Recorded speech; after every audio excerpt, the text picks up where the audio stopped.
You know how dogs pee on a fire hydrant to mark their territory?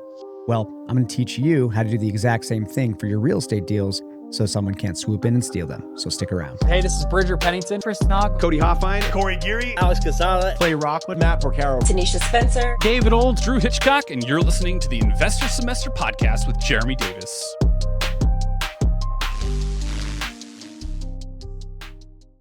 In this episode, we're going to be going into a strategy that not a lot of wholesalers are aware of, or at least a lot of new wholesalers are not aware of. And that is a term that we use called the notice of interest. The notice of interest, the memorandum of agreement, or the memorandum of sale, all the same thing, depending on state to state which you're in, what the title company recognizes it as. But for the sake of argument, we're going to call it a notice of interest for this episode. And it's also known as an NOI. Now, a notice of interest, as I said to you before, is a way for you to mark your territory. It's a way for you to claim the deals yourself. And that means that no one else can swoop in and, maybe give a higher offer and be able to get that deal closed before you because you've done what's called clouding title. It means that the property can't sell unless you sign off on it. And the way that you're going to structure something like this is, depending on the contracts, depending on the state that you're in, you're going to want to very specifically say in the description of your contract, in the wording, that you are allowed to file a notice of interest or have equitable interest in the property. By doing that, you have to have the seller sign that and be aware of it. And then depending on different states, you might actually need to have them sign a separate agreement that states specifically for that. At the time of this filming, time of this recording, there is some new regulations that are taking place in different states across the nation. But for right now, we're going to talk about, again, the strategy of using the notice of interest. The way you record the notice of interest, just to be clear, is you could either go to your title company, your escrow, or your closing attorney and have them do it, or you can also record it manually yourself at the county recorder's office.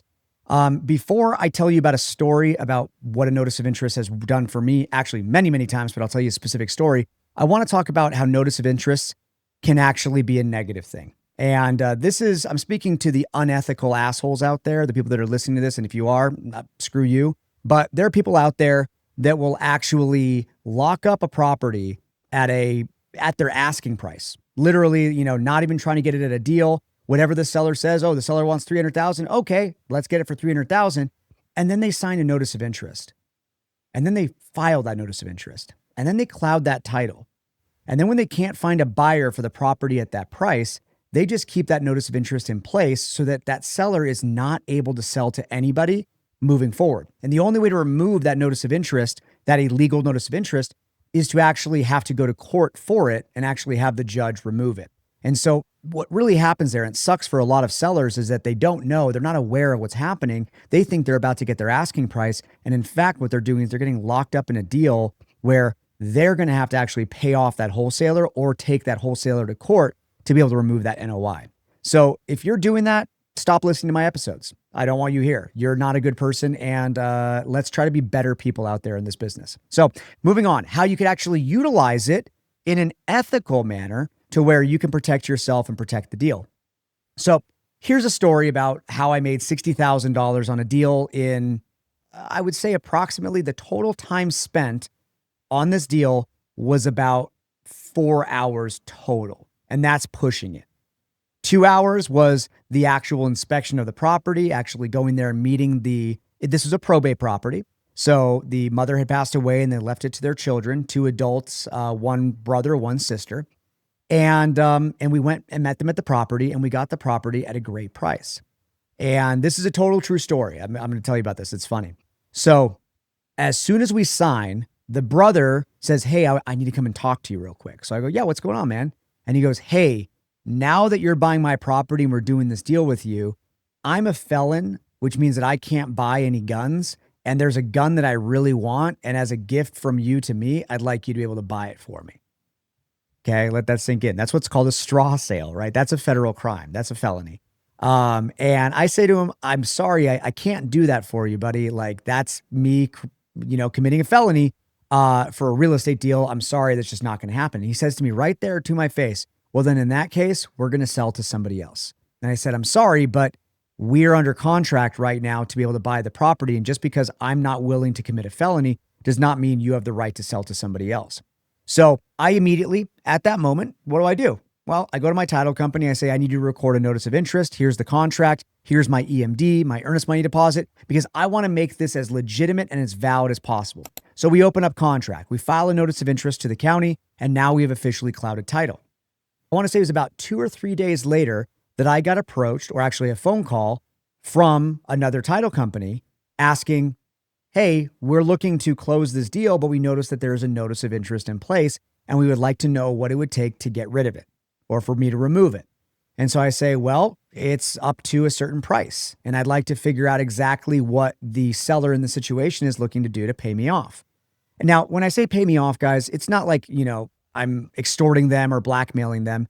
No, it's that we had a legally represented contract and we were rightful buyers of this property, and then the seller decides to go behind our back. So they actually found somebody that was going to pay $120,000 more than us. I don't know if it ever went through, to be perfectly honest. I have no idea. And so they, of course, are going to fight hand and, tooth and nail, and they're going to super struggle to try to get that deal to go to the person they're making $120,000 with. Well, the sister's boyfriend calls me up and is threatening every legal threat that, I'm a millionaire and I'm going to throw everything at you and all my attorneys and my law firm, blah, blah, blah. And I say, listen, dude, you can do whatever you want to do. You could spend as much money as you want to spend, but I have a right to buy this property, and we have clouded title, and we have a memorandum of agreement or notice of interest in place. And guess what? What also states in my contract is that if litigation were to occur, the person that is found responsible for the notice to cure or the problem in the contract is also going to pay for all the attorney fees for both sides. So in other words, not only am I going to sue you for damages if you try to bring your lawyers into this, but I'm also going to sue you for the money that I should have been making off of this property, and you're going to pay for my lawyer fees. So why don't we just be gentlemen right now and talk about what this is going to look like to make this deal go through? So tell me, how much is that next buyer looking to pay? And I forgot exactly what the amount is, but they said they're about to pay $120,000 more. And I said, okay, well, your girlfriend and her brother tried to sell a property to us. Then they try to have me commit a felony, which is the whole reason they went to find another buyer. And because of that, I could also have the brother be arrested. Now, let's move past this. What are you willing to do? And he says, 5,000. I say, no. 10,000. No. And I'm saying, hey, how about 90,000? How about 80,000, 70,000? And we finally meet in the middle, and I walk away with the amount of time it took me to go to the property, inspect the property, go to the title company, record the notice of interest, and have this conversation with the sister's boyfriend. I made $60,000 with that notice of interest. So I want you guys to just take this as an example of ways that you can protect yourself. And because the saying is buyers are liars and sellers are worse, do you need to record a notice of interest for every single property? The answer is no. If you have a really great understanding with that seller and you think that nothing is going to go wrong, you know what? You don't always have to record one. But if you feel that there's some shadiness, if you feel that they might be talking to other wholesalers or other investors, or you think they might back out of the deal, that's your time to file this. I'll give you another great example. So we had a property in Las Vegas. And actually, I have Ray Rodriguez. He's in a podcast episode on here. We're going to talk about this. But we had the seller that we were under contract with, set to close, and she decides last minute that she does not want to go through with the sale. Truth is, she probably found someone to pay more money. And she actually called our title company in Las Vegas and said, I don't want to sell the property anymore. Can you please let Jeremy and his team know? So the title company calls me and they say, hey, the seller no longer wants to proceed with the sale. What would you like us to do? And I said, I would like you to file a notice of interest. Do you know what she said to me?